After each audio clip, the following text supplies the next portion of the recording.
कांवड़ की कर रहे हैं और कांवड़ के नियमों की भी अब कर लेते हैं। कांवड़ के नियम क्या हैं जिसको चलकर ये बातें सामने आई और उसको चलकर ये तकरार शुरू हुई। कांवड़ के नियम है कि कांवड़ियों को सात्विक रहना होता है, कोई भी तामसिक भोजन नहीं करता। श्रद्धालु पैदल और नंगे पैर यात्रा करते हैं। यात्रा के दौरान मांसाहार की पूरी तरीके से मनाही होती है। कुछ भी गलत खान पान या ऐसा जिसका आहार नहीं हो सकता उसको छूने की भी मनाही। किसी को अपशब्द नहीं बोला जाता है। इस यात्रा के दौरान जल लाने ले जाने के बीच में स्नान किए बगैर कांवड़ छूने की पूरी तरीके से मनाही होती है। यात्रा के दौरान तेल और साबुन का इस्तेमाल नहीं होता है। यात्रा के दौरान उठने और बैठने के भी नियम होते हैं। कांवड़ को रखने के भी नियम होते हैं। कांवड़ जमीन पर नहीं रखा जाता है, उसके भी रखने के निर्धारित स्थान होते हैं। तो एक ऐसी यात्रा जिसमें पूरी यात्रा के दौरान सात्विक बने रहने की जरूरत महसूस की जाती है और उसके साथ इस तरीके के लोग लगातार आरोप लगाते हैं कि कई बार खाने में थूकने की बातें सामने आती हैं, कई बार पेशाब करने की बातें सामने आती हैं, कई बार उसको खराब करने की बातें सामने आती हैं। उस लिहाज से ये स्पष्ट होना चाहिए कि कांवड़िया कहां से कौन सा कैसा भोजन कर रहा है। स्वामी यशवीर जी महाराज हरिद्वार में होटल ढाबा मालिकों की पहचान के लिए निकले, लेकिन उन्हें रोक दिया गया लक्सर में। पुलिस ने स्वामी यशवीर महाराज को उत्तराखंड जाने की इजाजत नहीं दी। स्वामी यशवीर जी होटल ढाबों पर पहचान अभियान की घोषणा की हुई है। स्वामी यशवीर जी ने कहा कि मैं अपने धर्म का पालन कर रहा हूं, हम सनातन की रक्षा करेंगे।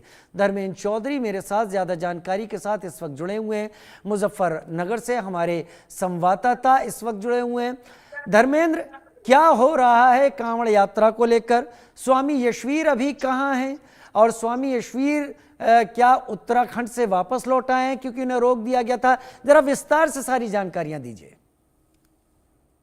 बिल्कुल। देखिए, स्वामी यशवीर सुबह अपने साथियों के साथ उत्तराखंड पहुंचे थे और वही नारसन बॉर्डर पर उन्हें रोक दिया गया था।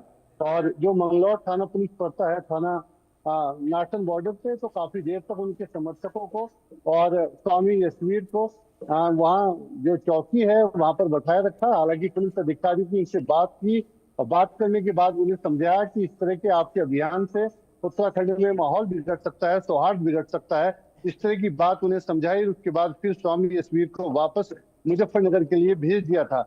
अधिकारी से बात हुई, उनका यही कहना है कि क्योंकि जो आदेश मुख्यमंत्री धामी ने दिए हैं कि कांवड़ यात्रा के दौरान जितने भी ढाबे हैं, जितने भी होटल हैं, उन्हें जो अपना लाइसेंस, फूड लाइसेंस लेना अनिवार्य होगा, तो उसका पालन कराना ये अधिकारियों का काम है। अधिकारी इसका निरीक्षण भी कर रहे हैं और जिन होटल ढाबों पर ये फूड के लाइसेंस नहीं है, उन लोगों से कहा जा रहा है कि अपना लाइसेंस बनाए, उसके बाद ही कांवड़ यात्रा के दौरान अपना कारोबार करें।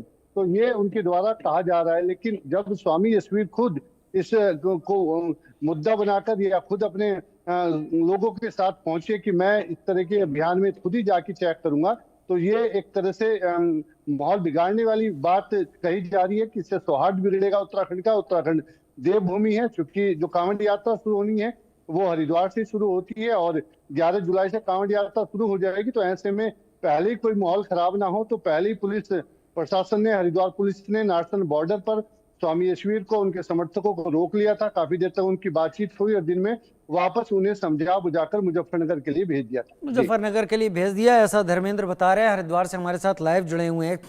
धर्मेंद्र, लेकिन क्या उत्तराखंड में हरिद्वार तक के रास्ते में मैं मानूं तो ये मुजफ्फरनगर के आगे बढ़ने के बाद जहां से उत्तराखंड की सीमा शुरू होती है वहां से हरिद्वार तक, क्या ढाबे वालों ने स्वेच्छा से अपना नाम, अपना बोर्ड लगा लिया है या फिर उत्तराखंड में ये चीज नहीं दिखी?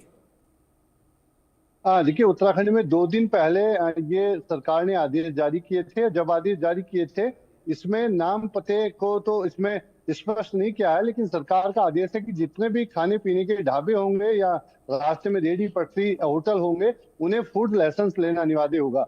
तो जब फूड लाइसेंस आप लेंगे तो उसमें ये पता चल जाएगा कि कौन इसे संचालन कर रहा है, किसके नाम ये लाइसेंस है, तो सारी बात क्लियर रहेंगी। तो जो भी आने वाले तीर्थ यात्री हैं, कांवड़ी हैं, शिव भक्त हैं, तो वो अगर वहां पर भोजन करना चाहें तो वो देख सकते हैं कि आप किसके होटल पे, किसके ढाबे पे भोजन कर रहे हैं। क्योंकि आपने अभी बताया कि बहुत ही पवित्र ये यात्रा होती है, सावन के पूरे माह में चलती है, जिसमें इस बार जो अंदाजा जताया जा रहा है करीब 6 करोड़ जो शिव भक्त हैं वो हरिद्वार में कांवड़ लेने के लिए पहुंचेंगे। और छोटी छोटी बात पर आए दिन हम देखते हैं पिछले दिनों कांवड़ यात्रा के दौरान जो ये थूकने वाली बात है, ये आए दिन वीडियो वायरल होती है। जब अफवाह का दौर उठता है तो माहौल खराब हो जाता है, बड़े बड़े झगड़े हो जाते हैं, जिससे बात बिगड़ जाती है और माहौल खराब होने के साथ साथ जो मेला है उसमें भंग पड़ जाता है। तो प्रशासन का और सरकार का यही मंशा है कि इस तरह की कोई वारदात सामने ना आए। और ये जो पवित्र ये कांवड़ यात्रा शुरू होने जा रही है, जो पूरे सावन के माह चलेगी, ये शांति के साथ और पवित्रता के साथ जो लोग आते हैं गंगा जल लेने के लिए